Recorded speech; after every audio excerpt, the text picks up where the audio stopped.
معانا النهاردة مشكلة. عميلة بعتتها لي وكانت عايزة تاخد رأيكم فيها. العميلة بتقول ان انا بحب خطيبي جدا وكنا مخطوبين عن حب، وبقالنا حوالي 3 سنين مخطوبين، ولكن اول ما قرب الفرح انا بقيت خايفة من كل حاجة. بقيت مش عايزة الفرح يجي، بقيت قلقانة متوترة طول الوقت، بتخانق معاه وعايزة فشكل، مش عايزة اكمل. بتقول هو بيحبني جدا وشاريني جدا، واهلي واهله علاقتهم كويسة جدا مع بعض، مفيش اي مشاكل، بيعمل عشاني كل حاجة، ولكن انا خايفة. هو بس عنده مشكلة ان هو بيهزر معايا بالايد وعصبي شوية لما بنيجي نتخانق. فانا خايفه جدا ان احنا لما نتجوز ان هو يمد ايده عليا، او ان انا افشل في الجواز، او ان يحصل طلاق، او ان هو العصبيه دي تزيد. فانا مش عارفه اعمل ايه. قولي لي يا دكتور اعمل ايه، وهل اللي انا فيه ده شعور طبيعي ولا لا؟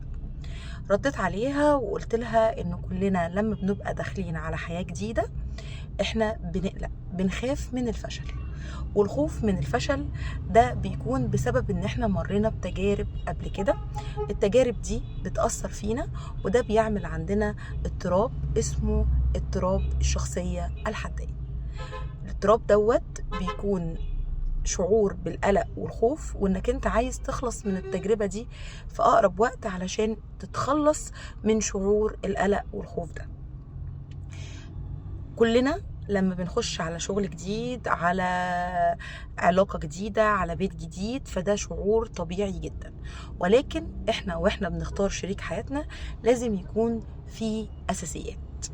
اولا ان احنا نتأكد ان الشخص ده ملتزم ومتدين وبيخاف من ربنا، لان اللي بيخاف من ربنا بيعمل كل حاجة كويسة، واللي ما بيخافش من ربنا هيعمل كل حاجة وحشة، لان مفيش رقيب عليه، ما بيخافش، مفيش حد شايل همه، مفيش حد شايفه، فممكن يعمل كل حاجة وحشة. فطبعا اول حاجة بنركز عليها هو علاقة الشخص اللي قدامنا ده بربنا. تاني حاجة واحنا بنختار شريك حياتنا لازم نركز قوي ان يكون في توافق اجتماعي، يعني نروح بيت الشخص ده ونتأكد ان الناس دول شبهنا زينا، ليهم نفس طباعنا. ما يبقاش انا مثلا عايشة في المدينة واروح اقعد في الارياف في بلد مقفلة، في مكان ناس ليهم عادات وتقاليد معينة، بيت عيلة مثلا، ولازم انزل كل يوم واعمل اكل، واقول لك لا يا جماعة انا اصلا كنت مرفهة. طب حضرتك اخترتي كده ليه؟ ما ينفعش ابقى انا شخص ملتزم وعايز واحده منتقبه واروح اجيب واحده بشعرها واقول لها معلش انا عايزك تنتقبي. الواحد بيبص الشخصيه اللي قدامه دي ايه، لان في طباع ما ينفعش ان احنا نتغير، في حاجات احنا اتربينا عليها. لازم البيوت تكون متقاربه متشابهه.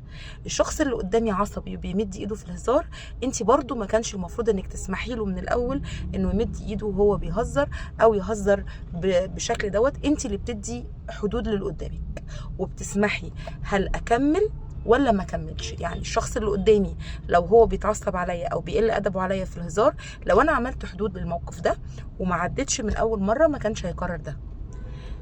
لو انا ما بسمحش ان هو يمد ايده عليا وهو بيهزر، مش هيمد ايده، لكن احنا بنعدي وبنتساهل وبعدين بنرجع نزعل. عايزه اسمع مشاكلكم وعايزه اسمع كومنتاتكم للبنت دي، وربنا يوفقك يا حبيبتي ويكتب لك الخير، وصلي استخاره كتير وان شاء الله ربنا ييسرك للافضل. معاكم دكتور شيماء خالد، اخصائي علاقات اسريه ونفسيه.